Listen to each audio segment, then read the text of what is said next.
Hi guys, back once again for the Totally Magic channel. If it's your first time here, please consider hitting subscribe, like, share, usual thing. It really does help us as a small YouTube channel. We've got a magic trick for you where we're going to enter the world of the fourth dimension. Now I'm going to use two decks of cards here and a spectator. Now they do get a free choice, because what I'd like you to do is, can you grab any one of those, the red or the blue deck, while I grab for my wallet. Okay, what are you going for? The red. Happy with that? We'll come back to the blue in just a moment. Now before you remove those cards, in my wallet here I have, along with my credit cards and cash, I have a envelope, empty. I know what you're thinking. What are you doing with an empty envelope? Well, it's all part of the trick that I'm about to show you. I want to first of all just get you to clarify that the envelope is empty. Don't know whether the camera can see that. There's absolutely nothing in there whatsoever before we start. Now, can you empty out the playing cards? We'll just cover this for the moment. Now, can you empty out the cards onto my hand? You went for the red cards. Any reason why? No, you just like the red packet. Just check that there's no cards left behind, because I want you to have a fair choice of 52 cards. Now the cards you can see are just regular cards. You could have chosen blue, you've gone for the red, and I want a totally randomized way of you choosing any playing card without me lunging towards you and almost giving you a card. I want you to have a free choice of any of these cards, and it really is a free choice of any of these. What I'll actually do is, as I push cards from the top to the bottom, I just want you to call stop. Now I'm going to do this slowly and deliberately so you get a fair chance to call stop. Okay, and you can have any of these cards that I'm getting rid of. Okay, stop here. Now, did you want me to stop on this card or the one under my thumb? Remember, you got a choice. You want the one under my thumb. Are you sure? It really is important that it's an absolute free choice that you're given. So the card that you've arrived at is this one. Let's have a look. Okay, the 9 of Hearts. Not a bad card actually, but if you had carried on, you would have had this one, this one, this one, and the one that you rejected was the 3 of Hearts. So not so bad there, but absolute free choice. The 9 of Hearts is your chosen card of choice. Let's get rid of these. We come to the fourth dimension. It's a dimension that's there all the time. We just don't see it. And I want to try something with the cards you rejected. I'm going to leave these here and the envelope just next to it. You see, I'm going to attempt as a magician to enter the fourth dimension. And while I'm there, I'm going to go through the blue deck, find your 9 of Hearts, remove it, and place it into the envelope. We're back to reality. Inside this envelope now, believe it or not, is a card. I know it's hard to believe because it was empty just a moment ago, but can the camera see that there's just one card and one card only in here? Oh no, I'm going to remove that. There is nothing else in there. You've seen the envelope.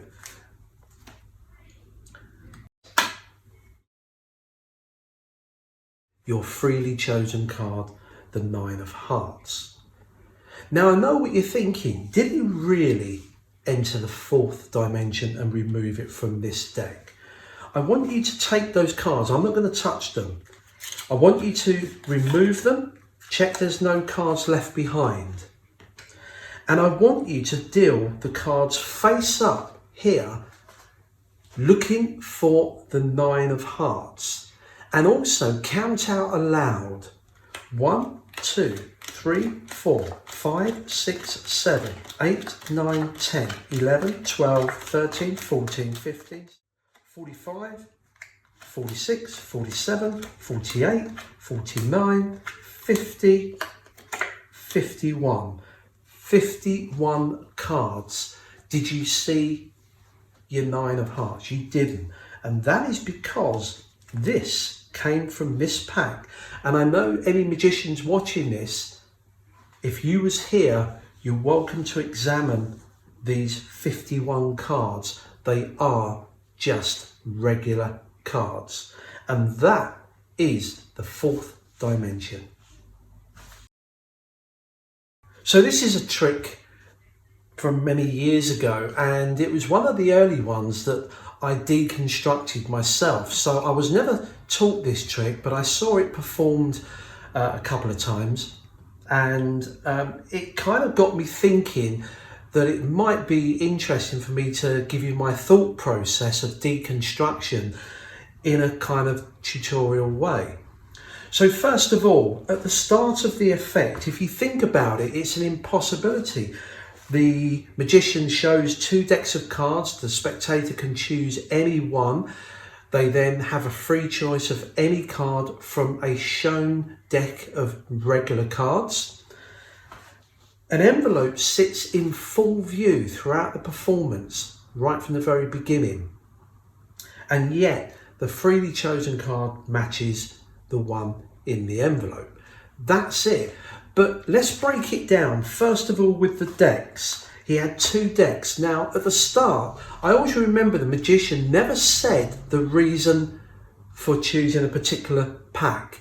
He just said, grab one of those packs. So that kind of made me think of a magician's force. In other words, the pack that we were using to deal with, in my case, the red deck, was obviously the one that is a fake deck.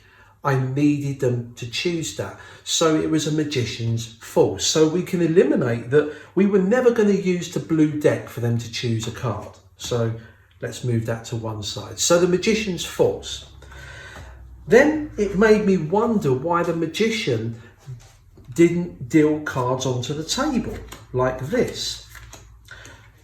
Well, anyone that knows about the deck that we're using here, this is a rough and smooth deck. What that means is when you look at the faces, there's only 26 faces that are different. And it's why you don't often see people spread these, because they just don't scream 52 different faces. And when you get someone to take cards, it's very rare you deal them down, because you're losing half the pack after you've just dealt 10, 12 cards. So that kind of made me think he's using a rough and smooth forcing deck, because as we know, it does a couple of things. One, as he pushed cards off and put them to the bottom, you never lose the thickness of the deck. Okay, so it doesn't diminish over time as you deal the cards.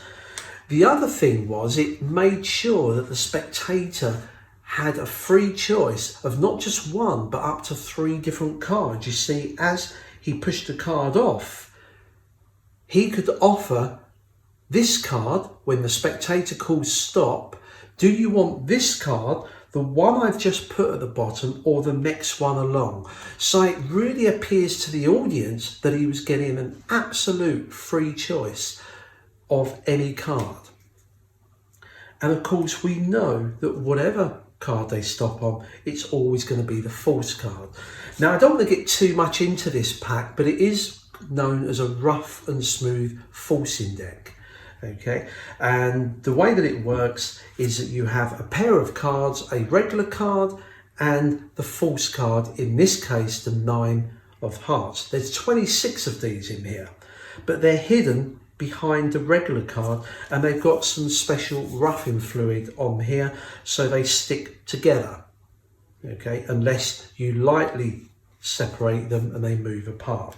And that's how the deck works. So you can spread the cards if you want, although not advisable, okay, for the reasons I just mentioned.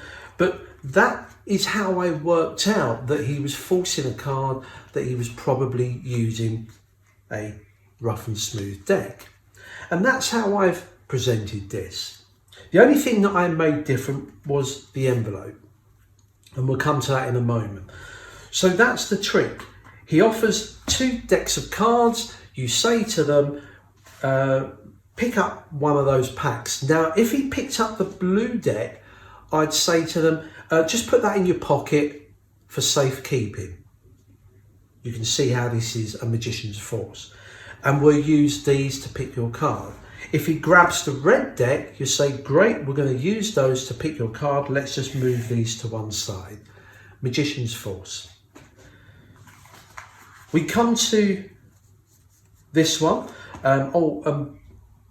This one here, we've already removed the 9 of hearts. It's in the envelope. And you can present this as a prediction effect.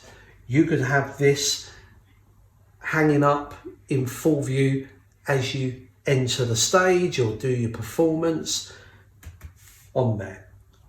So I removed the 9 of hearts and I put it in there. So this is all done. The rest of it is forcing the card. So you go through, they stop you on somewhere, you have a look at it, and it's the 9 of hearts. This deck is done. Yeah. And you can actually just put that away because you don't need that anymore. No one can examine it. Put it in your pocket, you're done. You then talk about the 4th dimension, the invisibility.